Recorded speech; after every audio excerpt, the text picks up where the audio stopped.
अपने गुरु महादेव के चरणों में प्रणाम करता हूँ। इस कालखंड के प्रथम शिव शिष्य भैया साहब श्री हरिंद्रानंद जी के चरणों में प्रणाम करता हूँ। शक्ति स्वरूपा माँ दीदी नीलम आनंद के चरणों में प्रणाम करते हुए आप सभी गुरु भाई बहनों को प्रणाम करता हूँ। क्या आपने कभी सोचा है कि साहब के बताए गए 3 नियम यदि हम निरंतर करते हैं तो इससे क्या परिणाम आता है? अभी कभी आपने इस पे विचार किया? बहुत ही सुंदर परिणाम आता है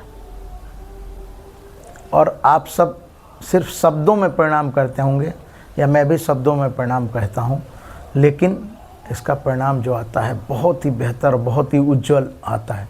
जिस व्यक्ति के जीवन में 3 नियम सदा सदा के लिए विराजमान हो गए, निरंतर वो करने लगता है, प्रतिदिन करने लगता है अपने गुरु को याद, महादेव को याद, तो उसके अंदर वो पावर आने लगती है जो महादेव के अंदर पावर है। गुरु महादेव तो चेला भी महादेव की तरह ही उज्जवल होने लगता है। महादेव के सारे गुण उस चेले के अंदर उतरने लगते हैं। अब कैसे, आप कहेंगे कैसे, तो मैं बताता हूँ। एक प्रोफेसर थे, महाविद्यालय में पढ़ाते थे, करीब विगत 30 वर्षों से बच्चों को अध्ययन कराते थे वो। उनके साथ एक ड्राइवर कार्यरत था और ड्राइवर का काम था गाड़ी से प्रोफेसर साहब को महाविद्यालय में पहुंचाना और फिर वहां से घर लेके आना। और वो ड्राइवर उन्हीं के साथ रहता था, उन्हीं के निवास स्थान पे एक कमरा मिला हुआ था, वहीं रहता था वो जब भी जाता था, पहले तो कुछ दिन गया वो तो बाहर ही बैठता था, लेकिन एक दिन रास्ते में गाड़ी चलाते वक्त प्रोफेसर साहब से उसने कहा कि सर मैं एक बात कहना चाहता हूँ। प्रोफेसर साहब ने कहा कि बोलो। तो उसने कहा कि सर मैं चाहता हूँ कि जब मैं यहाँ से घर से और महाविद्यालय की तरफ जब मैं वाहन लेके निकलता हूँ, आप जब बैठ के मेरे साथ चलते हैं तो वहाँ आप जाके क्लासरूम में चले जाते हैं, मैं बाहर बैठा रहता हूँ, तो मैं चाहता हूँ कि मैं भी क्लासरूम में बैठूँ। तो प्रोफेसर साहब मुस्कुराए, बोले कि अब क्लासरूम में बैठ कर तुम क्या करोगे? बोला कि सर मेरी हार्दिक इच्छा है, मेरे मन की इच्छा है, आप प्लीज़ मना मत कीजिए। तो प्रोफेसर साहब ने बहुत साधारण सा सवाल किया कि आखिर तुम वहाँ करोगे क्या, बैठ के क्या करोगे? वहाँ बच्चे पढ़ते हैं, तुम्हारा मन नहीं लगेगा वहाँ पे, क्योंकि तुम्हारा सब्जेक्ट है नहीं कोई, तुम्हारा कोई विषय नहीं है, तुम्हारा तो काम है मुझे घर से महाविद्यालय ले जाना, महाविद्यालय से मुझे घर छोड़ना। तो उसने कहा कि सर मैं बाहर बैठता हूँ तो बैठे बैठे अकेला बोर हो जाता हूँ, मैं वहाँ बैठूँगा तो मुझे अच्छा लगेगा, मैं आप सबके बीच में रहूँगा, मैं भी सुनूँगा, मैं भी देखूँगा आप कैसे पढ़ाते हैं। प्रोफेसर साहब ने उसकी विनती करने के उपरांत मान लिया और वो अगले दिन से विद्यालय में उसी क्लास में बैठने लगा जिस क्लास में प्रोफेसर साहब पढ़ाते थे। करते करते करीब 20-25 साल बीत गए। वो प्रतिदिन उसी वाहन से प्रोफेसर साहब को महाविद्यालय छोड़ता और फिर गाड़ी खड़ी करने के उपरांत फिर वो कक्षा में प्रवेश करता और प्रोफेसर साहब के साथ बैठ के वो पहले तो मन बहलाने के लिए गया था, लेकिन जब वो पढ़ाते थे तो पढ़ाते पढ़ाते वो इस तरह की बात करते थे कि बहुत ही कक्षा के जितने भी छात्र और छात्राएं थे बहुत आकर्षित होते थे प्रोफेसर साहब की तरफ। उनका पढ़ाने का अंदाज इतना सुंदर था कि, और ये व्यक्ति जो ड्राइवर था ये भी उनकी बातों से बहुत प्रभावित होने लगा और धीरे धीरे इसका मन उस पढ़ाई की तरफ लगने लगा जिधर प्रोफेसर साहब पढ़ाते थे। करते करते 20-25 साल बीत गए और वो धीरे धीरे एक ही चीज़ को पढ़ते पढ़ते इतना बेहतरीन अनुभव हो गया उस ड्राइवर के अंदर कि वो प्रोफेसर साहब की तरह बोलने लगा, प्रोफेसर साहब की तरह समझाने लगा, प्रोफेसर साहब की तरह हर प्रोफेसर साहब के गुण उसके अंदर उतर आए। करीब 75% गुण प्रोफेसर साहब के उस ड्राइवर के अंदर आ गए। एक दिन ऐसे ही अवकाश था, महाविद्यालय का अवकाश था, प्रोफेसर साहब के साथ वो कहीं वैसे ही घूमने के लिए ड्राइवर निकला हुआ था, तो प्रोफेसर साहब ने कहा कि ड्राइवर साहब कल सुबह जल्दी हम लोग तैयार हो जाएंगे, क्योंकि महाविद्यालय में एक आयोजन रखा हुआ है और भी महाविद्यालयों से छात्र छात्राएं आ रहे हैं, कल हमें जल्दी चलना है। तो उत्सुकतावश ड्राइवर ने कहा कि सर आखिर ऐसा आयोजन का क्या उद्देश्य है।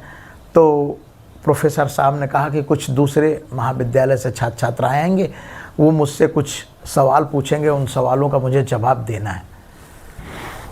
तो ड्राइवर ने मुस्कुराते हुए कहा कि सर जो सवाल वो आपसे पूछेंगे, वो सवाल यदि मुझसे पूछेंगे तो उस सवाल का तो जवाब मैं भी दे दूंगा।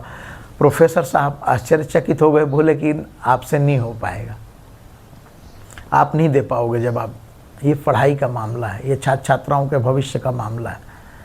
उसने कहा कि सर आप मुझसे पूछ लीजिए प्रश्न, आपको अगर यकीन नहीं हो।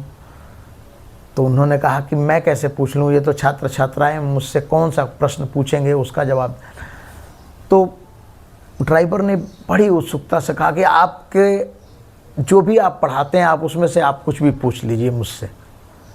प्रोफेसर साहब ने एक दो सवाल किया और उसने जवाब दे दिया। प्रोफेसर साहब आश्चर्यचकित रह गए कि ड्राइवर कैसे मेरे सवालों का जवाब देने लगा। फिर भी उत्सुकतावश ड्राइवर साहब ने कहा कि सर मैं चाहता हूं कि कल के आयोजन में आपकी जगह मैं छात्र छात्राओं का प्रश्न का जवाब दूं। प्रोफेसर साहब ने मना कर दिया, कहा कि नहीं नहीं ऐसा नहीं हो सकता।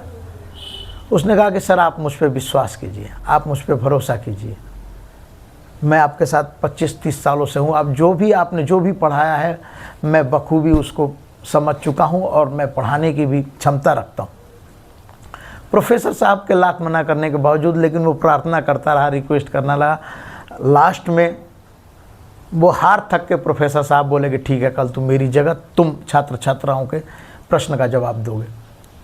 वो बहुत उत्सुकता से सुबह के बेला में अगले दिन तैयार हुआ और जो है कि प्रोफेसर साहब को गाड़ी में लेकर महाविद्यालय पहुंचा। और महाविद्यालय पहुंचने के उपरांत प्रोफेसर साहब पीछे की सीट पे बैठ गए और ये प्रोफेसर साहब की जगह बैठ गया। छात्र छात्राएं अलग अलग स्कूल से आए, अलग अलग महाविद्यालयों से आए और उसके बाद से सिलसिला जारी हुआ प्रश्न उत्तर का।